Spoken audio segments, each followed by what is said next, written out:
Достор, барыңыздарга ассаламу алейкум. Бүгүнкү 20 видео ролик. Бүгүн биз сиздер менен кайрадан торговля, жаңы стратегия, жаңы индикаторлорду жана биз сиздер менен технический анализ менен торговля кылып зарабатывать этебиз да. И также достор, мен башында айтып кетмекчимин, трейдинг деген нерсе бул жакта сиздер как и бат акча тапсаңыздар болот, но так и бат акчаны жоготуп ийиши мүмкүнсүңөр да. Ошондуктан башында айтып кетким келип жатат, бул жакта торговый инструмент силерге чоң акча алып келип берет да, и также одновременно сразу акчаңарды жок кылып коюшу мүмкүнсүңөр да. Ошондуктан бул жакта биз система менен торговля кылышыбыз керекпиз. Если системаңар жок болсо, анда силер бул жакта акча таба албайсыздар эч качан достор. Ошондуктан бул жакта бизде дисциплина, стратегия жана риск менеджмент и money менеджмент менен торговля кылышыбыз керекпиз достор.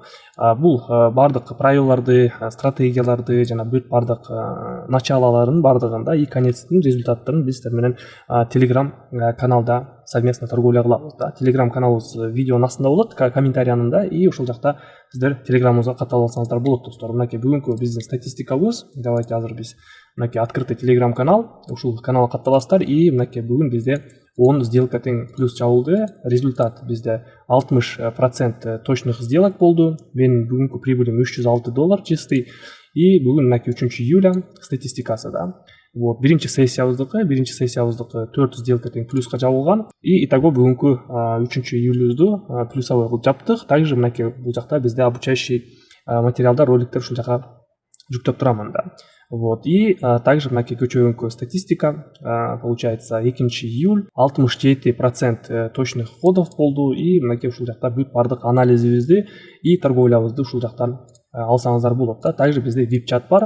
VIP чатта тоже торговля болуп турат. Экимал күндүзү саат 3-тө жана кечинде саат 9-да. Кошулуңуздар келсе, ссылка комментариянын башында болот. Торговляда мен кандай анализ кыламын да. Мен бул жакта сразу эле бир валютный параны ачып, сразу эле любой жерден ача бербеймин. Мен биринчи анализ кыламын да. Вот, жакшы уровеньдерди караймын. Уровень поддержки, уровень сопротивленияларды карап, анан сделка ачамын да. Вот, мисалы азыр биз сделкаларыбызды 1 мүнөттөн ачабыз да. 1 мүнөттөн. И бул жактан мен валютный параларды карап, уровеньдерди, жакшы уровень сопротивления жана уровень поддержкаларды коюп түзөмүн да. Вот. Возможно, силерге бул нерсе түшүнүктүү болбойт да. Ошондуктан для начала силер ушу счет ачып, Pocket Option'da ссылка тоже комментариянын башында болот. Ушул платформаныкы, ушул сайттан өтүп демо счет менен үйрөнсөңүздөр болот да. То есть ушул видеороликтерди эле күндө көрүп, демо счет менен торговля кылып практикалап өтсөңүздөр болот да. Приблизительно бир 3-4 күндүн ичинде уже көнүшүп каласыңар да, график менен кандай анализ кылыш керек экендигин. Также ушул видеороликтерди көрүп бат үйрөнсөңөр болот да. Биринчи валютная пара евро швейцарский франк OTC-ден ачамын. Бул жерде бизде затухание болуп атат. 1 мүнөткө сделкамды $40 ачам. 1 мүнөткө продать кыламын. Анткени бизде бул жерде мынакей уровень поддержка. Бул жакта бизде астыда уровень поддержка бар экен.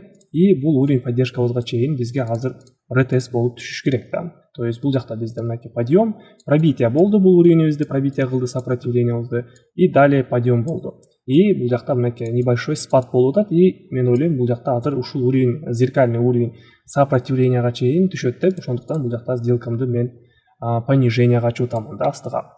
5 секунддук таймфреймге которулабыз и байкайбыз достор, мынакей көрүп тургандай эле бизде азыр графигибиз медленный спуск менен график ылдый көздөй түшүп баратат да. И как раз графиктин артынан эле биз 1 мүнөткө сделкамды пониженияга ачтым да. Так, акыркы 5 секунд и биринчи опционум успешно плюска жабылды достор. Дальше идем. Башка валютный параларды анализировать этебиз. Бул уровеньди биз уже отрабатывать эттик толугу менен. И далее биз тоже уровень сопротивления, поддержкаларды карап сделкаларды ача беребиз. Мынакей валютная пара евро японская иена OTC. Сразу байкашым боюнча бул жерде азыр двойной вершина болуп атат.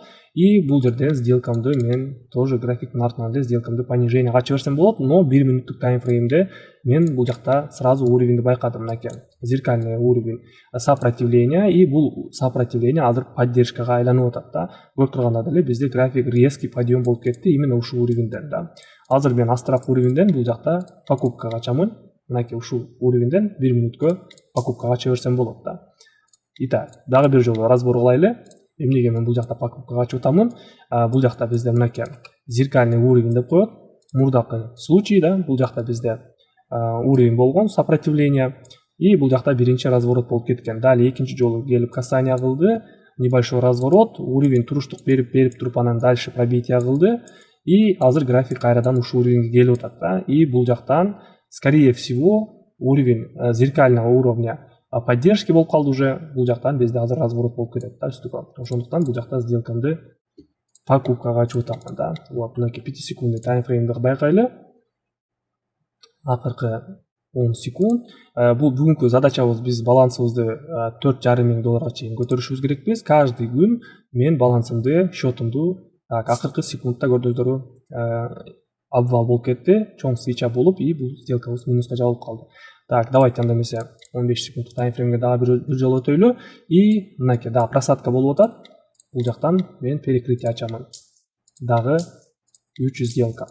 Бүгүнкү видеобузда биз балансыбызды 4,5 миң долларга чейин көтөрүшүбүз керекпиз. Бир торговый күндө мен приблизительно 10% балансымды көбөйтүшүм керекмин да. Кээ бир күндөр болот да, просадка болот. Ал просадка күндөр дагы биз торговлябызды токтотобуз да, как обычно биз дисциплина менен, чтобы минуска кирип кетпеш үчүн да, вообще эле биз торговый денебизди токтотобуз. Бул нерсе баардыгыңыздарда эле случай этет да. То есть трейдингде биз всегда эле күн сайын эле плюста боло бербейбиз да. Приблизительно бир ай плюста болушу мүмкүнбүз, но потом 1-2 күн минуста болуп калышы мүмкүнбүз да. Ошол нерсеге биз эмоционально даяр болушубуз керекпиз да. В любом случае биз торговлябызда, если рынок подавать этпесе, уровеньдер сохранить этилбесе, уровеньдер пробивать этилип вообще башка стороналарга түшүп баратса, анда торговляны лучше кое туруш керек да.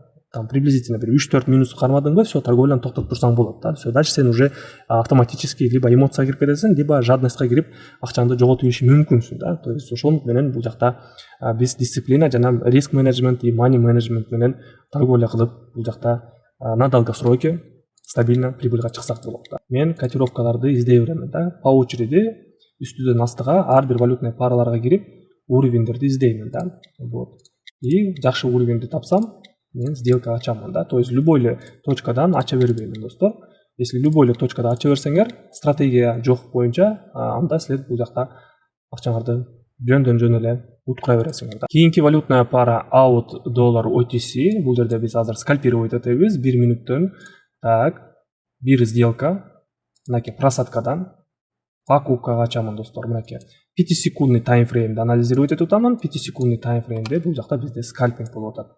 Мынакей бизде ондай линиялар бар. Бул жакта бизде көрүп тургандай деле просадкалар болгон.